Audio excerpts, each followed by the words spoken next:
2018년 7월 9일 파키스탄 브로드피크 해발 24,000피트. 니겔러는 영국 최고의 산악인이었고 40년 동안 세계에서 가장 위험한 봉우리들을 등반해왔습니다. 그의 팀원들은 거센 바람과 완전한 어둠 속에서 리겔런의 헤드램프가 경사면을 따라 움직이는 모습을 지켜봤습니다. 그러다 갑자기 그의 불빛이 사라졌고 깜빡이더니 완전히 꺼졌습니다. 니겔런은 어떻게든 히말라야의 얼어붙은 죽음의 절벽 속으로 사라졌습니다. 그의 팀원은 불빛이 사라진 곳까지 올라갔지만 아무런 흔적도 소리도 아무런 표시도 없었습니다. 닉은 그곳에 혼자 있었고 다쳤거나 이미 죽었을 수도 있었습니다. 밧줄도 무전기도 피난처도 없었습니다. 인체가 몇 시간 만에 기능을 멈추기 시작하는 고도에서 그 일은 36시간 전이었습니다. 익스트림의 세계에 오신 것을 환영합니다. 산에 관해서라면 릭 앨런은 두려움이 없었습니다. 한 번은 그가 33살이었을 때 마칼루산에서 눈사태를 만나 산 아래로 날아가 버린 적도 있었습니다. 등반 파트너는 닉의 머리가 갈라지는 것을 봤습니다.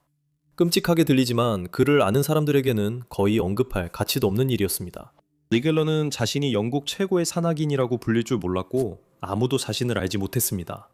또한 이런 끔찍한 순간이 올 줄도 예상치 못했습니다. 그는 1954년 영국에서 태어나 스코틀랜드 언덕을 사랑하는 아버지와 함께 자랐습니다. 아버지는 어릴 때 그를 스코틀랜드 고지대로 자주 데려갔습니다. 대부분의 아버지들이 한 번쯤 하고 좋은 추억으로 남기는 평범한 가족 여행이었지만 그 여행들은 닉에게 큰 영향을 주었습니다. 그는 대학 입학 첫 주에 등산 동아리에 가입했습니다. 처음부터 함께 등반했던 동료는 닉이 항상 마지막까지 돌아서기를 주저했고 언제나 한 번만 더 보고 싶어하는 사람이었다고 회상했습니다. 닉은 40년 동안 대부분의 전문 등반가들이 결코 도달하지 못하는 수준에서 등반을 했고 대부분의 경력을 끝냈을 만한 상황들을 마주했습니다. 샌디 앨런, 그의 가장 가까운 친구이자 여러 원정에서 함께한 산악 파트너는 릭이 때때로 한계를 넘나들었다고 말했습니다. 그것 때문에 샌디는 불안했는데 릭이 신이 자신을 지켜주고 있다고 믿었기 때문입니다. 그래서 29살에 그는 네팔의 가네시샤말 남벽에서 새로운 루트를 개척하며 12일을 보냈습니다. 아무런 지원도 없이요. 그들은 하산하기도 전에 음식과 연료가 떨어졌지만 그는 계속 나아갔습니다. 31살 때 그는 등반 파트너와 함께 눈 동굴에서 6일 오밤을 보내며 완전히 새로운 루트를 개척했습니다. 해발 23,000피트의 포모리 남벽에서 보조 산소 없이 그들은 그 루트를 스코틀랜드 루트라고 불렀습니다. 36살 때 그는 해발 23,000피트 카자흐스탄에서 가장 위험한 산인 칸텐그리에서 영국인 최초로 등반에 성공했습니다. 38살 때 그는 해발 26,795피트로 지구에서 7번째로 높은 산인 달라기리 정상에 섰습니다. 새 루트 이야기만 해도 끝이 없습니다. 2018년 6월 니겔런이 브로드피크 베이스 캠프에 도착했을 때 그는 40년 경력과 다른 이들이 버티지 못한 상황에서도 살아남을 수 있다는 걸 입증한 인물이었습니다. 그는 자신의 한계를 정확히 알고 있다고 생각했습니다. 브로드피크는 카라코람 산맥에 있습니다. 브로드피크는 해발 26,410피트로 지구에서 12번째로 높은 산이며 두 가지 흥미로운 특징이 있습니다. 정상 능선의 폭이 약 6,010피트에 달해서 이런 이름이 붙었고 날씨는 바로 옆에 있는 K2의 영향을 그대로 받습니다. K2는 지구에서 두 번째로 높고 가장 치명적인 산입니다. 2018년 여름 K2의 상태는 그야말로 참혹했습니다. 3주 내내 그랬죠. 폭풍이 카라코란 산맥을 계속해서 휩쓸었고 눈은 끊임없이 내렸으며 등반로는 새로 쌓인 눈 아래로 사라졌습니다. 여러 원정대가 정상 등정을 취소했고 다른 팀들은 몇 주 동안 베이스 캠프에 머물며 산에 내리는 눈을 지켜봤습니다. 그들은 등반을 위해 먼 길을 왔고 그 원정대 중 하나가 릭의 팀이었습니다. 그들은 2018년 6월 브로드피크 베이스 캠프에 도착했고 산의 남서쪽 연을 따라 새로운 루트를 개척해 오르겠다는 야심찬 계획을 가지고 있었습니다. 4명의 등반가가 있었는데 릭, 샌디 앨런, 폴란드 산악 강사 카츠푸르 티키엘리, 그리고 체코 등반가 스타니슬라프 베르바였습니다. 하지만 몇 주 동안 계속된 눈보라로 남서쪽 연에는 눈이 너무 많이 쌓였습니다. 조건이 좋지 않았기 때문에 그들은 현명한 결정을 내렸습니다. 그들은 대신 정규 루트를 시도하기로 했습니다. 산에서 더 높은 곳까지 올라가고 자신의 몸을 시험하며 준비된 상태를 유지하기 위해서였습니다. 7월 7일까지 릭과 팀은 정상 등반을 앞둔 마지막 캠프인 캠프 3에 도달했습니다. 고도는 약 22,600피트였습니다. 계획은 그곳에서 하룻밤을 보내고 상황을 평가한 뒤 다음날 정상에 오르는 것이었습니다. 하지만 다음날 아침 바람이 거셌습니다. 날씨가 너무 좋지 않았습니다. 정상 등반은 불가능해 보였습니다. 샌디는 정상 등반을 포기하고 하산하기로 결정했습니다. 캠프 3에는 릭, 카추푸르, 스타니슬라프만 남게 되었습니다. 7월 8일 저녁, 릭은 그날 밤 정상에 오르기로 했습니다. 릭이 알리자 카츠푸르는 자신은 가지 않겠다고 즉시 말했습니다. 등반 전에 팀은 완벽한 조건에서만 정상에 오르기로 합의했었습니다. 하지만 날씨는 분명히 완벽하지 않았습니다. 카츠푸르는 텐트에 남았지만 스타니슬라프는 릭을 따라갔습니다. 영국의 위대한 산악인과 등반할 기회를 얼마나 자주 얻겠습니까? 거절할 수 없는 일이죠. 정상 등반을 시작한 지 1시간이 지나자 스타니슬라프도 멈췄습니다. 날씨는 점점 더 나빠지고 있었습니다. 그는 릭을 바라보며 이건 너무 위험하니 돌아가자고 직접 말했지만 릭은 완전히 혼자서 계속 올라갔습니다. 그는 해발 22,000피트가 넘는 곳에서 완전한 어둠 속에서 밤새 등반을 계속했습니다. 숨을 쉴 때마다 공기가 희박하고 부족하게 느껴졌을 것이고 한 걸음 한 걸음 내디딜 때마다 그의 체력이 소모됐을 것입니다. 그리고 그의 머리 위 어딘가에는 그가 쫓고 있던 정상도 있었습니다. 오후 6시였습니다. 2018년 7월 9일 거의 22시간 동안 등반한 끝에 릭 앨런은 브로드피크 정상에 혼자 섰습니다. 그는 마침내 해냈습니다. 이것은 보조산소 없이 26,000피트, 약 7,900m 이상 정상에 오른 5번째 등정으로 매우 특별한 업적이었습니다. 그는 잠시 숨을 고른 뒤 날씨가 변하기 전에 서둘러 하산하기 위해 몸을 돌렸습니다. 더 이상 머물 필요는 없었고 힘든 부분은 마침내 끝났습니다. 이제 남은 건 집으로 돌아가는 것뿐이었습니다. 하지만 브로드피크에서 7,600m 하산은 결코 쉽지 않습니다. 이 산은 경사가 완만하지 않기 때문입니다. 그곳은 거대한 얼음벽과 거대한 바위들이 서로 겹겹이 쌓여있는 험난한 지형입니다. 그리고 그 사이에는 사람이 빠질 만큼 넓은 깊은 균열이 있어 그 안에 떨어지면 수백 피트 아래 산속으로 곧장 추락합니다. 여기서는 실수할 여지가 없습니다. 하지만 좋은 조건에서 동료와 함께 낮에 이동한다면 비교적 수월합니다. 릭은 그 어떤 조건도 갖추지 못했고 22시간 동안 계속해서 등반한 끝에 그의 몸은 거의 한계에 다다랐습니다. 그는 더 험한 산과 나쁜 조건에서도 살아남아 몸이 할 일을 알았습니다. 그는 어둠 속으로 내려갔습니다. 40년간 몸에 밴 근육 기억이 지친 뇌가 더는 하지 못하는 일을 대신하며 그를 움직이고 있었습니다. 하산을 시작한 지 약 30분쯤 되었을 때 그 일이 일어났습니다. 순간 그는 천천히 움직이고 있었고 아이스엑스를 위에 꽂고 발로 아래의 얼음을 찾고 있었습니다. 그 다음 순간 그의 발이 바위 가장자리에 내려앉았지만 그곳엔 공기와 어둠밖에 없었습니다. 눈 깜짝할 새도 없이 브로드피크의 얼음 경사가 그의 얼굴 옆을 매우 빠르게 스쳐갔습니다. 그의 몸은 공중제비를 돌고 뒤틀리고 완전히 통제불능이었습니다. 머릿속 어딘가에는 단 하나의 생각만이 맴돌았습니다. 이제 끝이구나. 릭은 얼음벽에서 30m를 떨어졌고 그 후 브로드피크의 경사면을 400m나 미끄러져 내려갔습니다. 그러다 깊은 눈이 쌓인 곳에 부딪혀서야 그의 추락이 멈췄습니다. 그의 눈에는 어둠만 보였고 그의 귀에는 아무 소리도 들리지 않았습니다. 영국의 가장 위대한 무명 산악인인 릭은 해발 7,300m의 눈 위에 엎드린 채 쓰러져 있었고 지부상 그 누구도 이 사실을 알지 못했습니다.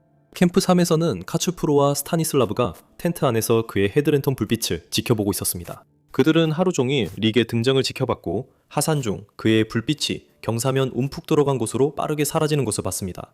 그들은 불빛이 다시 나타나길 기다렸습니다. 반대편에서는 불빛이 나타나지 않았고 그래서 스타니슬라브는 장비를 챙겨 그 위치로 올라갔습니다.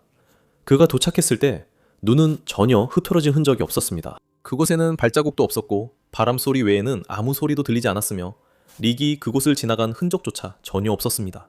그는 무슨 일이 일어난 건지 혼란스러운 채로 텐트로 돌아갔습니다. 몇 시간 동안 두 명의 경험 많은 등반가들은 해발 22,600피트의 텐트 안에 앉아 움직이지 않는 경사면을 바라보며 대체 릭은 어디에 있는 걸까 하고 서로 자문했습니다. 그는 저 경사면 어딘가에서 다쳐서 움직일 수 없었거나 아무도 살아남지 못하는 절벽을 넘어간 것일지도 모릅니다. 그리고 그들은 둘 중 어떤 상황인지 알 방법이 없었습니다. 7월 10일 아침이 밝았을 때 그들 위의 경사면은 여전히 고요하고 조용했습니다. 카츠푸르와 스타니슬라브는 불가능한 결정을 내려야 했습니다. 이미 죽었을지도 모르는 사람을 기다릴 것인가 아니면 눈앞의 증거를 받아들이고 스스로 안전하게 내려갈 것인가. 그들은 절충안을 선택했습니다. 그들은 자신의 장비를 챙겼지만 릭의 텐트는 그대로 두었습니다. 그의 침낭과 여벌옷, 음식. 만약 그가 어떻게든 저 경사면을 비틀거리며 돌아온다면 필요한 모든 것들을 그대로 남겨두었습니다. 그리고 그들은 지쳐 있었고 추가적인 도움이 필요했기 때문에 내려갔습니다. 샌디에게 이 사실을 알렸을 때 그는 큰 충격을 받았지만 그가 할 수 있는 일은 없었습니다. 그의 팀은 니겔런이 공식적으로 실종되었고 사망한 것으로 추정된다는 보고서를 냈습니다. 하지만 그들이 몰랐던 사실이 있었습니다. 닉이 떨어져 미끄러진 지 몇 시간 후 그는 눈을 떴습니다. 그는 해발 24,000피트에 눈 위에 엎드린 채로 있었습니다. 그는 자신이 어디에 있는지 몰랐고 어떻게 거기에 오게 되었는지도 몰랐습니다. 그는 자신의 얼굴을 만졌고 장갑에는 피가 묻어 젖어 있었습니다. 그는 머리를 만져봤지만 헤드램프는 사라졌고 배낭도 사라진 것을 알았습니다. 그는 무슨 일이 있었는지 기억하려 했지만 세부적인 기억들이 뒤죽박죽 떠올랐습니다. 마치 꿈의 조각들처럼 그는 그것들을 하나로 이어붙일 수 없었습니다. 보세요. 릭이 그 눈 구덩이에 부딪혔을 때 그의 뇌는 두개골 안쪽에 세게 부딪혔습니다. 그런 충격은 중등도의 외상성 뇌 손상을 일으키고 기억을 지우며 판단력을 흐트러뜨립니다. 하지만 그것은 문제의 절반에 불과했습니다. 인간의 뇌는 신체의 다른 어떤 기관보다 더 많은 산소를 소비합니다. 닉은 해발 24,000피트에 있었는데 그곳의 공기는 지상보다 산소가 대략 절반 정도밖에 없습니다. 닉의 뇌는 추락 전부터 산소가 부족했고 이제 부상도 입었습니다. 게다가 이미 부상당한 뇌가 동시에 산소까지 부족해지면 손상은 훨씬 더 심각해집니다. 닉은 그 눈더미에서 일어나 몸에 묻은 눈을 털어냈습니다.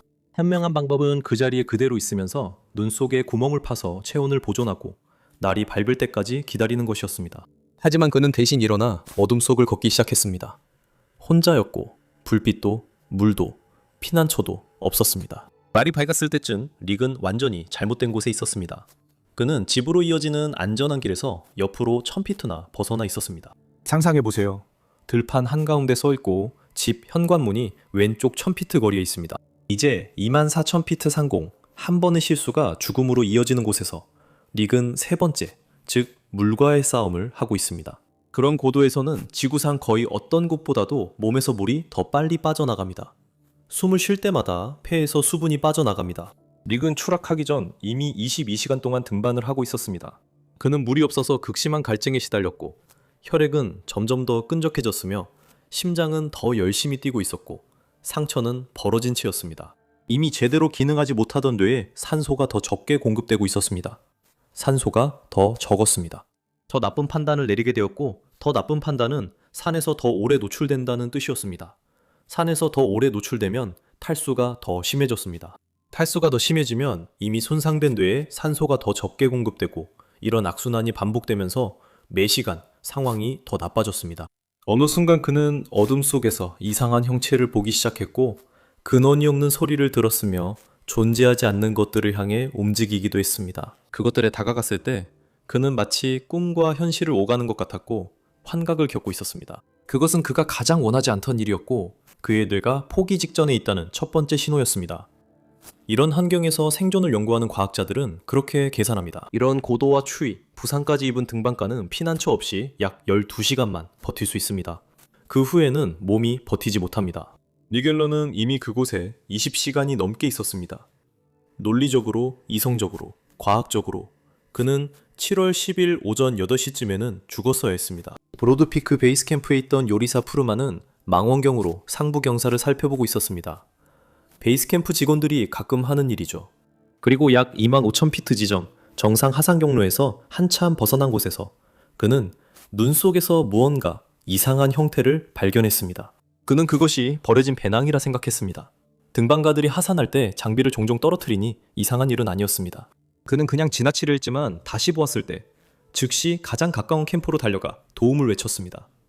왜냐하면 그 형태는 배낭이 아니라 움직이고 있었기 때문입니다. 푸르만은 K2 베이스 캠프에 가장 먼저 도착했습니다.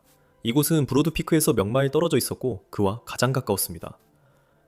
그리고 그곳에서 바르텍 바르지오라는 젊은 폴란드인 드론 조종사가 역사적인 일을 준비하고 있었습니다.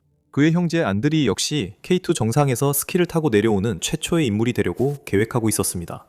바르텍은 그것을 촬영하기 위해 그곳에 있었습니다. 하지만 지금은 다른 사람이 그의 드론을 필요로 했습니다.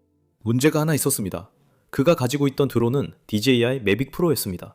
그것은 일반 소비자용 드론이었습니다. 그 드론의 최대 비행 고도는 16,400피트였습니다. 릭 앨런은 25,000피트에 있었습니다. 릭에게는 다행히 바르텍은 고지대 원정 촬영을 위해 몇 달 동안 드론의 소프트웨어를 수정해왔습니다. 그는 제조사의 고도 제한을 무시하기 위해 펌웨어를 해킹했습니다. 그는 그 방법을 알아냈습니다. 비행 전의 배터리를 자켓 주머니에 넣어 따뜻하게 보관하는 것이 드론이 고도에 도달할 수 있느냐 아니면 하늘에서 떨어지느냐를 결정짓는 차이였습니다. 그는 이 기계를 지금까지 어떤 소비자용 드론보다 더 높이 올려보냈고 25,000피트는 그가 시도했던 것 중 가장 높은 고도였지만 그는 어쨌든 드론을 띄웠습니다. 드론은 전격 한계를 넘어 공기가 너무 희박해서 프로펠러가 간신히 양력을 낼 수 있는 지점마저 지나갔습니다. 그 고도에서 진짜 장벽은 배터리였습니다. 그는 배터리를 따뜻하게 하려 최선을 다했고 이제 충분하길 바랄 뿐이었습니다. 모든 역경을 딛고 그의 드론은 25,000피트, 즉 배낭이 있는 곳까지 도달했습니다. 그리고 카메라의 화면을 통해 그들은 펌원이 왜 달려갔는지 알게 되었습니다. 기명을 지르며 눈 속에 웅크리고 정규 루트에서 1000피터나 벗어난 곳에 검은 형체가 얼굴을 아래로 하고 눈 속에 완전히 움직이지 않은 채 누워 있었습니다. 마치 산이 이미 처리해버린 것처럼요. 그건 릭이었습니다. 라이브 영상을 보던 모두가 침묵했습니다. 그때 바르텍이 모두가 이미 생각하고 있던 말을 했습니다. 그들은 죽은 사람을 보고 있다고요. 하지만 바르텍이 드론을 돌리려는 순간 릭이 움직였습니다. 베이스 캠프는 기쁨으로 들끓었습니다. 그는 살아있었습니다. 참고로 매주 패트리온에서 저는 새로운 컨텐츠, 독점 영상, 실제로 무슨 일이 있었는지에 대한 분석, 혹은 유튜브에는 올리지 않는 개인적인 이야기를 공유합니다. 비하인드 스토리를 보고 싶으시면 패트리온 익스트림 커뮤니티에 가입해주세요. 그곳에서 배워요. 한편 릭은 이 사실을 전혀 몰랐습니다. 그는 의식을 잃었다가 깨어나기를 반복하던 중 산에서는 들을 수 없는 기계적인 윙윙거림을 들었습니다. 그 소리는 오른쪽 어깨 위에서 났습니다. 극도의 피로와 혼란스러운 정신 상태에도 불구하고 그는 이해할 수 없는 무언가를 올려다보았습니다. 그의 머리 위 하늘에는 작은 윙윙거리는 물체와 깜빡이는 초록 불빛이 브로드피크 위에 떠 있었습니다. 꿈에서나 볼 법한 광경이었죠.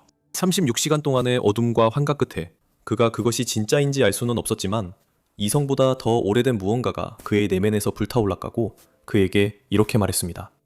누군가 내가 여기 있다는 걸 알고 있다. 그 시점에서 대부분의 드론 조종사들은 구조대원들을 위해 릭의 위치만 기록하고 그들에게 맡겼을 것입니다. 하지만 바르텍은 거기서 멈추지 않았습니다. 릭은 산의 매우 위험한 구역에 있었습니다. 한 발만 잘못 디뎌도 깊은 얼음 틈이나 절벽 아래로 떨어질 수 있는 상황이었습니다. 구조대가 마지막으로 확인된 좌표까지 올라왔을 때쯤이면 릭은 어디로든 떠나 있을 수 있었습니다. 그래서 바르텍은 대신 드론을 릭으로부터 천천히 멀어지게 날리기 시작했습니다. 일부러 위도 아래도 아닌 방향으로 마치 이쪽으로 오세요 라고 말하듯이 드론을 움직였습니다. 릭은 더 이상 계획을 세우거나 이성적으로 판단하거나 길을 찾을 수 없는 상태였습니다. 하지만 그는 드론이 움직이는 것을 보면서 남아있는 뇌회로가 시키는 유일한 행동을 했습니다. 그는 혼자였다면 목숨을 잃었을 산악지대를 한 걸음 한 걸음 따라갔습니다. 드론이 앞장서고 릭이 그 뒤를 따랐습니다. 3명의 등반가가 그를 만나기 위해 캠프 3에서 올라오고 있었습니다. 그 중에는 자신의 K2 등정 기회를 포기하고 구조에 합류한 미국 산악인 데이비드 로스키도 있었습니다. 이미 한 번의 치명적인 K2 시즌을 살아남은 스웨덴 산악인 프레드릭 스트롱, 그리고 이 산에서 가장 경험이 많은 고산 가이드 중 한 명인 텐지 셰르파가 있었습니다. 그들은 드론 위치 데이터로 릭의 GPS 좌표를 받아 그가 어디 있는지 알았습니다. 오후 7시 30분쯤이었습니다. 7월 10일 구조팀과 릭은 브로드피크의 경사면에서 만났습니다. 그의 얼굴은 말라붙은 피로 뒤덮여 있었고 그의 발가락에는 동상의 초기 증상이 나타나기 시작했습니다. 의학적으로 볼 때 그의 운동 능력은 완전히 망가진 상태였습니다. 그는 서 있을 수 없는 상태였지만 살아 있었습니다. 조심스럽게 한 걸음 한 걸음씩. 카라코람의 저녁 마지막 빛 속에서 3명의 등반가가 릭을 안전하게 이끌었습니다. 그들은 어둠 속에서 캠프 3에 도착했습니다. 다음날 아침 그는 베이스 캠프로의 마지막 하산을 시작했고 단독 정상 등정을 시도한 지 나흘째인 7월 12일 릭은 베이스 캠프로 걸어 들어왔습니다. 그는 얼굴에 상처를 입고 발가락이 위험할 정도로 차가웠지만 영구적인 장기 손상은 없었습니다. 어떻게든 모든 역경을 딛고 그는 무사했습니다. 이것은 의학적 기적이었을까요? 아니면 그냥 기적이었을까요? 7월 14일, 릭은 헬리콥터로 구조되었고 2주 안에 스코틀랜드의 집으로 안전하게 돌아갔습니다. 제가 이 이야기를 조사하며 저와 여러분 모두 궁금했던 점이 있었습니다. 왜 릭 앨런만 혼자 계속 나아갔을까요? 동료들은 이미 돌아섰는데요. 날씨도 나빴고 그는 도움을 요청할 방법도 없었습니다. 이건 이해가 되지 않았죠. 1983년 마틴 실리그먼이라는 심리학자가 학습된 숙련이라고 부르는 패턴을 발견했습니다. 사람이 위험하거나 어려운 상황에서 반복적으로 성공할 때 뇌는 단순히 성공만을 기록하는 것이 아닙니다. 뇌는 깊은 개인적 확신을 쌓아갑니다. 그것은 나는 이곳에 와봤고 이 일의 결말을 안다는 확신입니다. 릭 앨런이 겪었던 모든 위험한 상황에서 무사히 빠져나올 때마다 그 생각에 한 겹씩 더해졌습니다. 다른 사람들이 조심히 물러설 때 릭의 뇌는 오히려 반대 신호를 보냈습니다. 구조 후 인터뷰에서 그의 가장 가까운 등반 파트너인 샌디는 이렇게 말했습니다. 우리는 종종 정상까지 밀어붙이곤 했어요. 릭은 신이 자신을 돌보고 있으니 괜찮을 거라고 믿었고 신앙과 경험이 그에게 괜찮을 거라고 말해줬기 때문에 릭 앨런은 살아남았습니다. 다음 등반가도 같은 결정을 내렸습니다. 브래드 고브라이트는 등반 안전에 대해 잘 알고 있었고 실제로 전날 파트너에게 그것을 가르쳤습니다. 그날 저녁 그는 지상 50피트에서 기본적인 점검 한 가지를 건너뛰었습니다.